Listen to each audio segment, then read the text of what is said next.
2023년 마지막 주시는 말씀, 이 본문의 말씀을 가지고 끝이 좋은 인생, 제가 설교를 3번 했던 것 같습니다. 요셉을 통해서 끝이 좋은 인생, 모세를 통해서, 그리고 다윗을 통해서 오늘 4번째입니다. 4번째, 끝이 좋은 인생. 네, 오늘은 2023년 마지막 주일입니다. 내일이면 2024년도가 새롭게 시작됩니다. 우리가 세상 살면서 시작도 잘해야 되지만 마무리를 잘하는 게 이게 더 중요한 것 같습니다. 어떤 사람은 시작은 잘했는데 끝이 좋지 못한 그런 분들을 보게 됩니다. 결혼 생활만 해도 남자는 뭐 잘생기고 씩씩하고 여자는 참 참하고 야 정말 이쁘다. 결혼식 때 많은 사람들이 야 이 가정은 정말 천생연분이다. 정말 잘 살 것 같다. 이렇게 생각했던 부부가 얼마 지나지 않아서 뭐 사이가 안 좋다든지 뭐 헤어진다든지 이런 얘기를 들으면 얼마나 마음이 아프고 답답한지 모릅니다. 인생은요 끝이 좋아야 하는 것 같습니다. 자녀도 그렇습니다. 태어날 때는 눈이 반짝반짝하고 얼굴에 총기가 돌고 어릴 때 부모님 말씀 잘 듣고 초등학교 때 그렇게 공부를 잘한다고 자랑했는데 사춘기 지나면서 나쁜 친구 사귀고 부모님 말씀 안 듣는다 뭐 이런 얘기 듣고 또 나쁜 길로 빠졌다 이런 얘기를 듣게 되면요 좀 답답함을 느끼지 않을 수가 없습니다. 시작은 뜨겁게 많은 간증으로 신앙생활을 시작했는데 뭐 5년 10년 지나면서 아무것도 안 하고 예배나 간신히 드리고 어쩔 때는 뭐 예배도 종종 빠지고 이런 모습을 보면 정말 안타깝습니다. 시작은 좋았는데 끝이 안 좋으면 그렇습니다. 진짜 좋은 인생이 뭐냐? 시작을 어떻게 했느냐? 이것도 중요하지만 더 중요한 것은 어떻게 마무리가 되느냐? 어떻게 끝맺느냐? 이게 더 중요한 것 같습니다. 우리 성경에 보면 끝을 멋지게 끝내주신 그런 분이 계시죠. 예수님이 그렇습니다. 십자가에 돌아가실 때 뭐라고 하셨어요? 다 이루었다. 정말 멋진 표현 아닙니까? 죄를 대신하는 모든 사역을 다 끝냈다. 끝을 잘 낸 삶의 가장 좋은 표본이라 이렇게 말씀드릴 수 있습니다. 바울 같은 사람도 그렇죠. 끝이 좋은 인생입니다. 비록 감옥에 갇혔지만 자기가 언제 죽을 줄 모르는 불안한 삶 가운데 있지만 이 상황 가운데 바울은 이런 고백을 합니다. 디모데후서 4장 6절에서 8절 말씀입니다. 나는 이미 부어드린 제물로 피를 흘릴 때가 되었고 세상을 떠날 때가 되었습니다. 나는 선한 싸움을 다 싸우고 달려갈 길을 마치고 믿음을 지켰습니다. 저도 죽을 때 이런 고백이 있었으면 좋겠습니다. 이제는 나를 위하여 의의 면류관이 마련되어 있으므로 의로운 신 재판장이신 주님께서 그날에 그것을 나에게 주실 것이며 나에게만이 아니라 주님께서 나타나기를 사모하는 모든 사람에게도 주실 것입니다. 인생을 만족스럽게 마무리하면서 자신의 인생을 되돌아보면서 뭐 기쁨이 있는 거예요. 내 인생 마지막에도 이랬으면 좋겠다. 그런데 예수님과 바울은 우리와 차원이 다르잖아요. 흉내내기가 본받기가 여간 버거운 게 아닙니다. 그런데 오늘 성경에 인생을 잘 마무리하고 우리도 배울 수 있겠다 이런 분이 소개되고 있습니다. 그분이 바로 사무엘입니다. 사무엘은 예수님이 나타나시기 전 한 1000년 전의 그런 인물입니다. 사무엘의 어머니가 유명하죠. 어머니 한나, 기도의 어머니. 아기가 없어가지고 하나님 앞에 얼마나 기도하는지 몰라요. 하나님 이 아들 하나 주시면 하나님 앞에 바치겠습니다. 이런 서원 기도를 통해서 사무엘이 태어났고 젖을 떼자마자 어머니는 약속대로 법궤가 있는 실로의 제사장에게 아들을 갖다 바칩니다. 그래서 평생 사무엘이 자라가면서 어머니로부터 영향받는 것이 아니라 제사장으로부터 신앙교육을 받게 되면서 평생 제사장을 섬기는 자로 자라가게 되죠. 자라가면서 하나님께서 이 어린 사무엘을 부르십니다. 그래서 사무엘이 하나님의 육성의 음성을 듣고 지도자가 됩니다. 그러면서 이스라엘을 다스리게 되죠. 그 당시 이스라엘에 왕이 없었습니다. 왕 대신에 누구를 통해서 하나님께서 백성들을 통치하셨냐면 사사를 통해서 하나님께서 백성을 통치하셨는데 이 사무엘이 이스라엘의 마지막 사사가 됩니다. 왜 마지막 사사가 되었느냐? 사무엘이 하나님의 명을 받들어서 이스라엘을 잘 다스리고 있었는데 그만 백성들이 반기를 들었어요. 백성들이 사무엘에게 와가지고 우리에게도 주변 나라들처럼 왕을 주십시오. 배척이죠. 배신이죠. 배반입니다. 당신의 지도력으로는 충분하지 않습니다. 우리에게 왕을 주십시오. 여러분 사무엘은 어릴 적부터 헌신적으로 나라를 다스렸던 사람입니다. 바로 이 사람에게 우리에게 당신 필요 없습니다. 왕을 주십시오. 사무엘의 심정이 어땠을까요, 여러분? 기가 막히지 않았을까요? 제가 상상해 봅니다. 교인들이 목사님을 찾아와가지고 목사님의 영적 능력이 시원찮아가지고 성령 충만하지 않은 것 같습니다. 목사님으로서 그릇이 부족한 것 같습니다. 우리가 딴 분을 모시겠습니다. 이런 말을 들으면 막 기가 차서 말이 안 나올 것 같습니다. 다른 말이 필요 없어요. 그냥 기가 막힐 것 같아요. 사무엘이 기가 막힌 거예요. 이 문제를 하나님 앞에 가지고 나갑니다. 하나님께서 이렇게 대답해 주셨어요. 사무엘상 8장 6절의 말씀 다 같이 한번 읽어보죠. 시작. 그러나 사무엘은 왕을 세워 다스리게 해달라는 장로들의 말에 마음이 상하여 주님께 기도를 드렸더니 주님께서 사무엘에게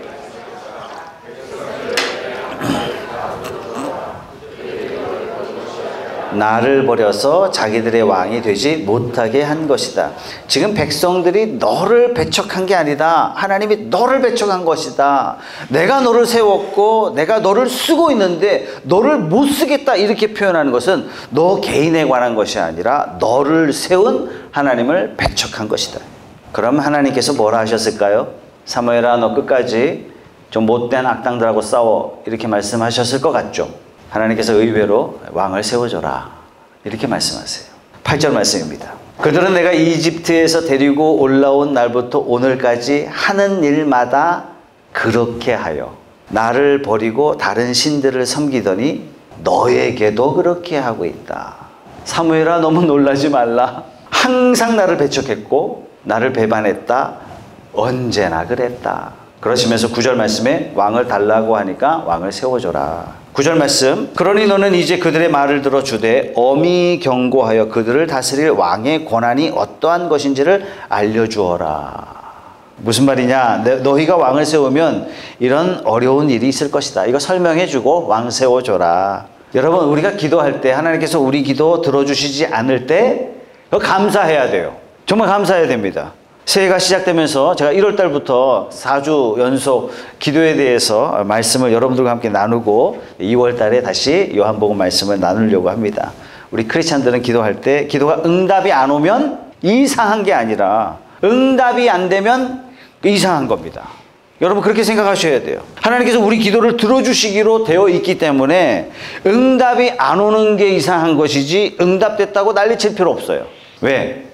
응답 주시는 것은 하나님께서 우리에게 약속하신 것이기 때문에 성도들의 기도가 응답되는 것은 너무나 당연한 것입니다. 하나님께서 우리 기도를 들어주시기를 원하시고 약속하셨고 응답해 주시는 겁니다. 그런데도 기도에 응답이 없다.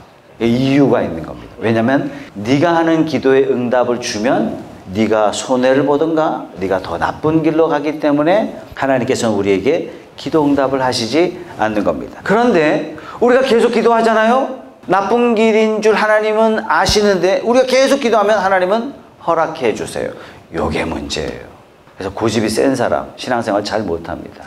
그래서 우리가 하나님의 뜻을 분별하고 하나님의 뜻에 순종하는 것이 중요합니다. 자, 오늘 본문의 말씀이 그런 내용이에요. 이스라엘 백성들이 왕을 주십시오 막 간청을 합니다. 왕을 청하는 것은 결국 뭐라고요? 하나님을 거절하는 거예요. 하나님을 거부하는 거예요. 왕을 세운다면 뭐 어떤 일이 일어난다는 것을 알고 있는 거예요. 백성이 계속 간청하니까 오케이 사무엘 너는 왕 세워줘라. 그러나 이러저러한 문제가 있을 것이다. 그리고 왕 세워줘라. 이렇게 하나님께서 허락해 주셨습니다. 그래서 왕을 세웠는데 결국 세운 왕이 사울이에요. 그래서 오늘 본문의 내용이 사무엘의 고별 인사말 여기에 해당됩니다. 자, 오늘 이 고별 인사말 통해서 제가 말씀 묵상하면서 야 이렇게 살면 내가 인생 마지막에 아름다울 수 있겠다 하는 것을 배운 겁니다.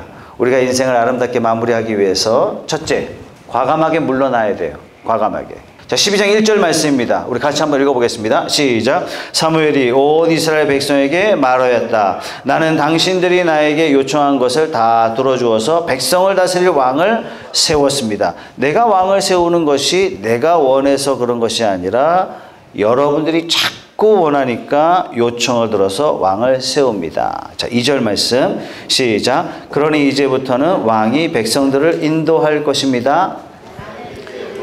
머리가 희게 세웠고 나의 아들들이 이렇게 당신들과 함께 있습니다. 나는 젊어서부터 오늘까지 당신들을 지도하여 왔습니다.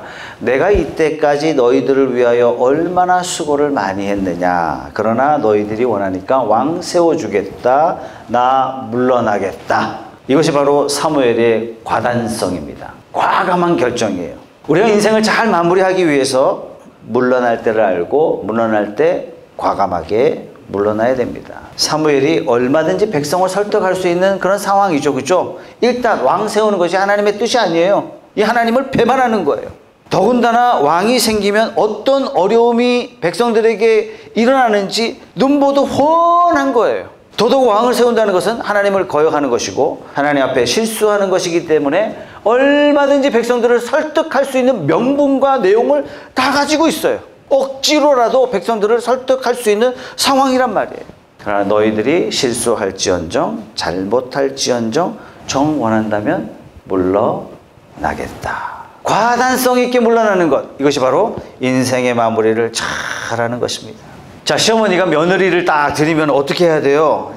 집안 풍습도 가르치고 여러 가지 가정의 내용도 습관도 가르치는 게 있어야 하겠지만 어느 정도 시간이 딱 지나면 가정의 모든 관리권을 며느리에게 딱 맡기고 과감하게 물러나야죠. 그리고 인생을 좀 엔조이 하셔야 되는데 이걸 못해요.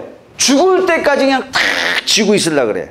그래서 갈등이 계속 반복되다가 이제는 더 이상 시어머니와 삶을 같이 하지 않는 그런 시대가 돼버렸어요. 자녀관계도 마찬가지입니다. 자녀가 어느 정도 크면 과단성 있게 부모가 한 걸음 뒤로 물러나야 됩니다. 자녀의 양육을 어떻게 합니까? 아주 어릴 때는요, 품에 안고 양육합니다. 어느 정도 자라면 손을 잡고 양육합니다. 또 한 단계 자라면 이제는 말로 자녀를 양육합니다. 이렇게 해라 저렇게 해라 그렇게 하면 안 된다 말로 인도해요. 어느 정도 더 자라게 되면 이제는 자율권을 주죠. 실패할 수 있는, 실수할 수 있는 자기 결정권을 가지고 살 수 있도록 해줍니다. 근데 이걸 못해요. 계속 자랄 때까지 부모가 탁 쥐고 이걸 딱 쥐고 이렇게 해야 돼 저렇게 해야 돼. 그러니까 자라면서 자기가 스스로 결정을 내려본 적이 없으니까 결정을 못하는 거예요. 아들 군대 갔는데 부대에다가 엄마가 전화하는 거예요. 우리 아들 잘 부탁한다고. 미칠 노릇이죠. 우리는 거꾸로 하죠. 어린 시절에는 통제도 못하고 관리도 못하다가 막 키운 다음에 청소년이 된 다음에는 갖은 잔소리로 애를 막 잡으려고 그래요. 안 잡힙니다. 안 잡혀요. 잡을 수가 없어요. 여러분 고등학교 때까지는 양육이 되지만 대학 들어가면 이제 더 이상 양육자가 아니에요. 부모는 카운셀러고 상담가입니다.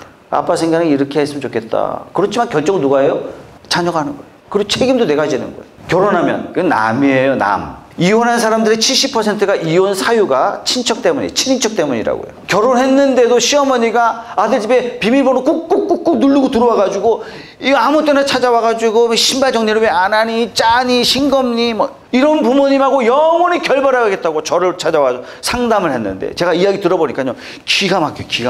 정말 이혼할 만하다. 끝까지 존경받는 부모가 되려면 물러날 때를 알고 과감하게 물러나야 됩니다. 교회도 마찬가지죠. 한국교회 묵은 갈등 중에 갈등이 뭡니까? 원로 목사님하고 현재 목사님하고 계속 갈등하는 거예요. 이것 때문에 장로들이 막 분열이 일어나고 성도들끼리 불연이 일어나고 성도들끼리 싸워요. 물론 후임 목사님이 덕이 부족해서 그럴 수도 있지만 원로 목사님이 은퇴하셔서 원로 목사가 되셨다면 과감하게 물러나야 돼요. 물론 원로 목사님이 오랜 경험이 또 교회에 미치는 영향력도 좋고 원로 목사님은 혼신을 다해서 목회하셔서 이런 결과가 나왔기 때문에 사랑하는 마음으로 참견할 수도 있지만 그래도 후임 목사가 왔다면 과감하게 물러나야 돼요. 물러날 때를 알고 과단성 있게 행동해야 된다. 우리가 사무엘에게 배울 수 있는 물러나야 할 때를 알고 과감하게 떠나는 것, 이게 정말 중요합니다.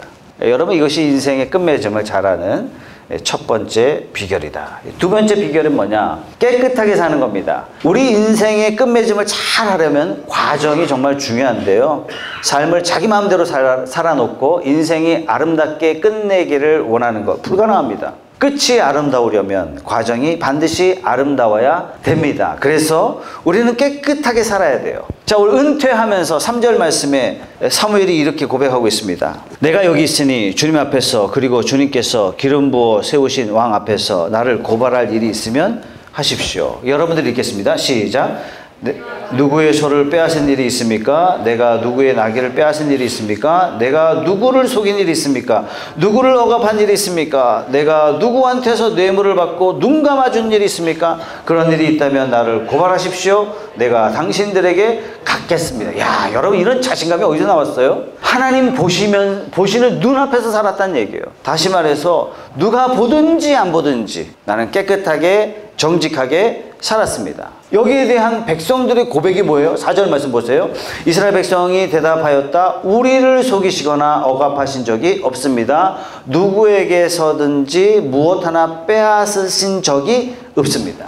사무엘이 이렇게 아름답게 마무리할 수 있었던 것은 과정이 아름답게 살았기 때문입니다. 현재를 아름답게 산 거예요. 끝이 아름다운 인생이 되려면 어떻게 해라?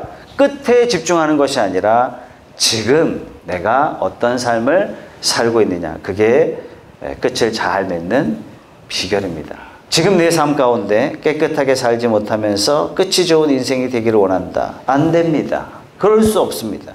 여기서 사무엘은 마지막까지 깨끗하게 살아야 할 3가지를 또 이야기를 해주는데, 첫째는 말에 있어서 깨끗해야 돼요. 우리를 속인 적이 없습니다. 당신은 말에 있어서 신실했습니다. 우리가 인생을 좀 깨끗하게 살기 위해서는 말이 정직하고 깨끗해야 될 것 같아요. 내가 한 말은 책임질 수가 있어야 돼요. 제가 볼 때 이 세상에서 가장 비극적으로 사는 사람이 어떤 인생이냐? 말을 믿을 수 없는 사람이죠. 저 사람 말을 했지만 저 말을 내가 믿을 수가 없어. 이런 말을 듣고 산다면 그 사람은 인생에 있어서 가장 비극적인 인생이에요. 가장 불쌍한 인생이라고 저는 생각합니다. 무슨 말을 해도 못 믿는 사람이 있죠. 불행한 사람이에요. 자기만 몰라. 반대로 이런 사람은 정말 괜찮은 사람이에요. 이 사람이 저 사람은 한 번 약속한 건 반드시 지켜. 괜찮아. 저 사람은 한번 약속했으니까 괜찮아. 기다려주면 돼. 이런 말을 듣는 사람은요, 정말 좋은 사람이에요. 그러니까 우리는 진실을 말할 수 있어야 되고 깨끗한 삶을 살아야 됩니다. 저 사람은 무슨 말을 해도 못 믿어. 그러면 안 됩니다. 깨끗하게 끝맺음하려고 해도 이런 사람은 절대로 성공적인 인생을 마무리할 수가 없습니다. 그래서 우리는 말에 있어서 진실해야 됩니다. 그래야 우리는 깨끗한 삶을 살 수가 있습니다. 깨끗한 삶을 살기 위해서 두 번째는요, 남의 것을 빼앗으면 안 돼요. 남을 압제하는 거죠. 우리가 인생을 잘 맺으려면 남의 인생을 압제해서는 안 됩니다.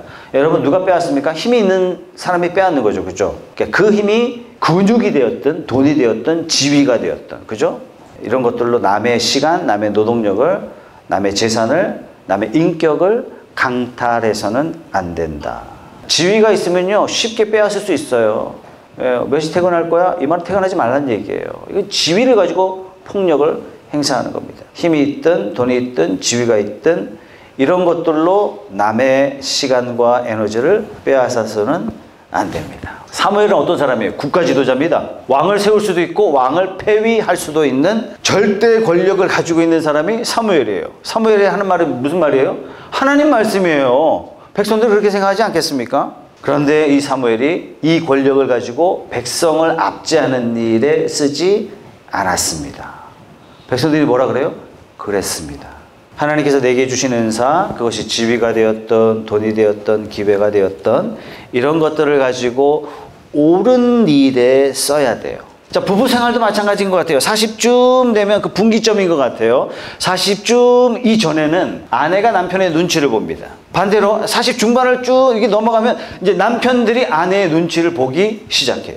남자가 부부 생활의 끝맺음을 잘 하려면 어떻게 해야 돼요? 아내가 내 눈치 볼 그 시기에 내가 아내를 잘 해주는 거예요. 남편의 후반부가 행복한 줄 믿으시기 바랍니다. 힘 있을 때 섬겨야 돼. 힘 있을 때. 사무엘이 어땠어요? 권력이 있을 때, 힘이 있을 때 백성을 섬겼다. 반대로 힘을 휘두르는 사람 있죠. 어리석은 사람. 인생 마지막이 불행할 가능성이 매우 높은 사람입니다. 자녀들이 정말 부모가 필요할 때 외면하고 있다가 자녀들이 다 큰 다음에 친한 척 하면서 야, 효도 좀 해라. 뭔 소용이 있어요? 누가 하겠어요? 부모가 뭔가 해줄 수 있을 때, 부모가 능력을 가지고 있을 때, 그때 도움을 많이 받은 자녀는 부모를 섬길 수밖에 없습니다.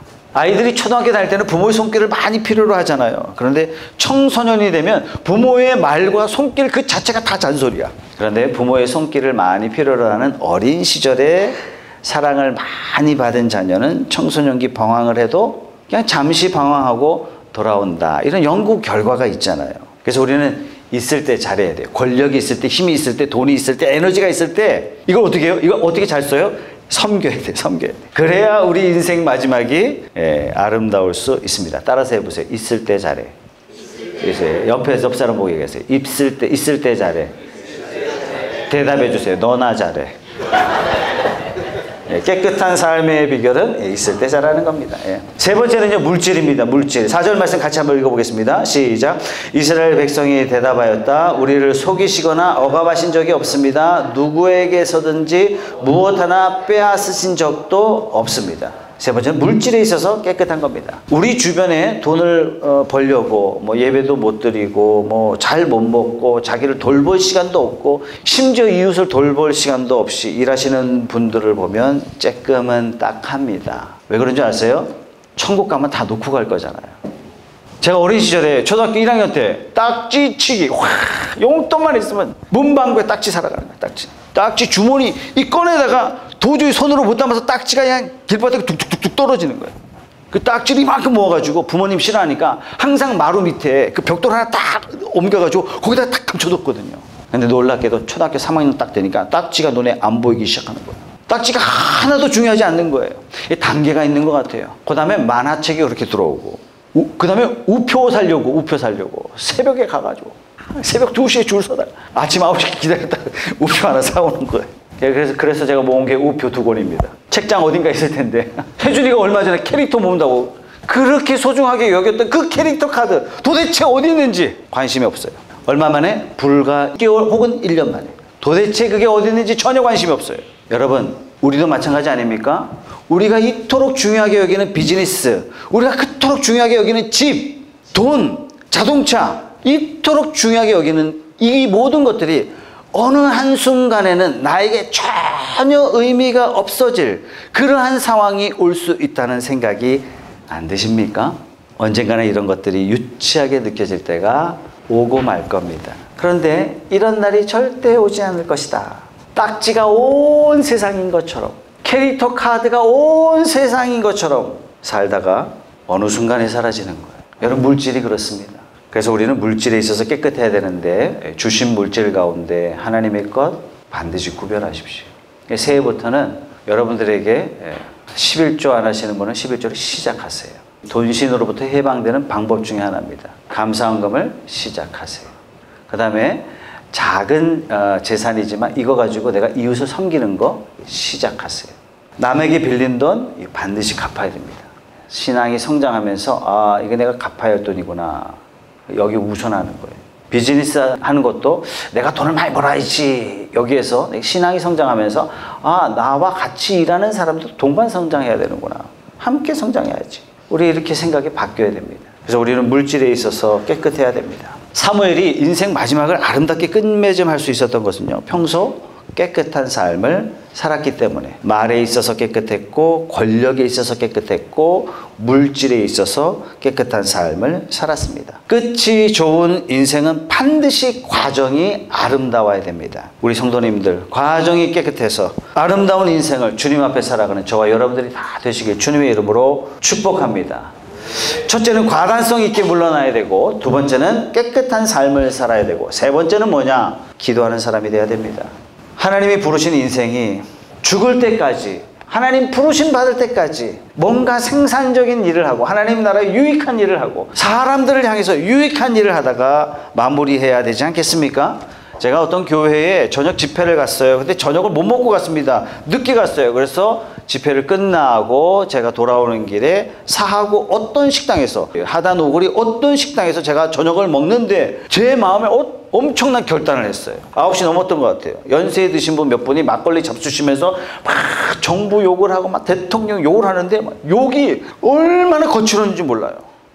그러면서 옛날에는 막 그렇게 밥 먹으면서 계속 되는데, 제가 밥을 먹다가요, 마음으로 계속 결심했어요. 결심하고 또 결심하고, 절대로 저렇게 인생을 살아서는 안 된다. 제가 나오면서 돈을 계산하면서 딱 보는데 너무 처량한 거예요. 우리는 절대로 저렇게 살아서는 안 됩니다.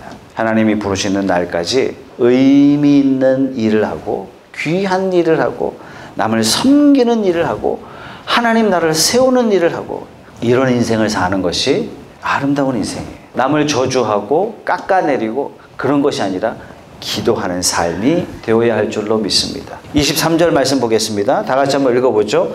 나는 당신들이 잘 되도록 기도할 것입니다. 내가 기도하는 일을 그친다면 그것은 내가 하나님께 죄를 짓는 것입니다. 그런 일은 없을 것입니다. 오히려 나는 당신들이 가장 선하고 가장 바른 길로 가도록 가르치겠습니다. 사무엘이 은퇴하고서 뭐 하겠다고요?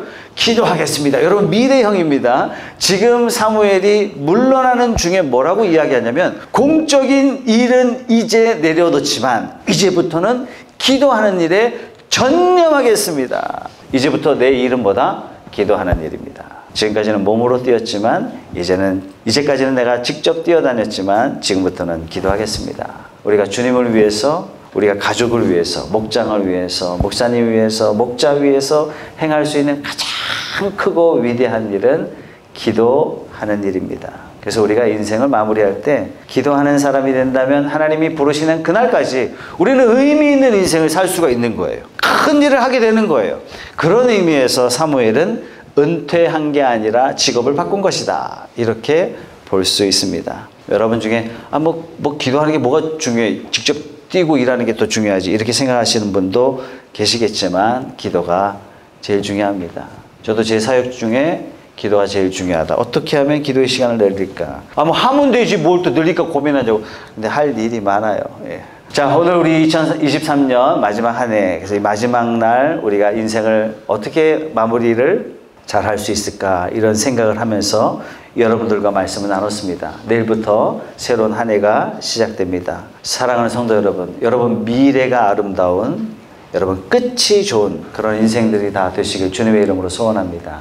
내가 인생을 마치는 날, 살아왔던 날을 회상하면서 여러분들은 어떤 감회를 가지기를 원하십니까? 후회, 안타까움, 미련 이런 것이 아니라 하나님 다 이루었습니다. 다 이루었습니다. 하나님 깨끗하게 살았습니다. 과감하게 주님 의지에서 물러났습니다. 이런 멋지고 아름다운 삶이 다 되셔서 여러분들을 통해서 많은 사람들이 행복해하고, 여러분들을 통해서 교회가 부흥하고, 여러분들을 통해서 가족들이 행복하고, 여러분 통해서 함께 일했던 사람들이 여러분들을 기념하며 멋진 하나님의 사람이다. 인생 마지막이 더 복된 사람이다. 이런 칭찬이 있는 그런 삶이 다 되시길 주님의 이름으로 축복합니다.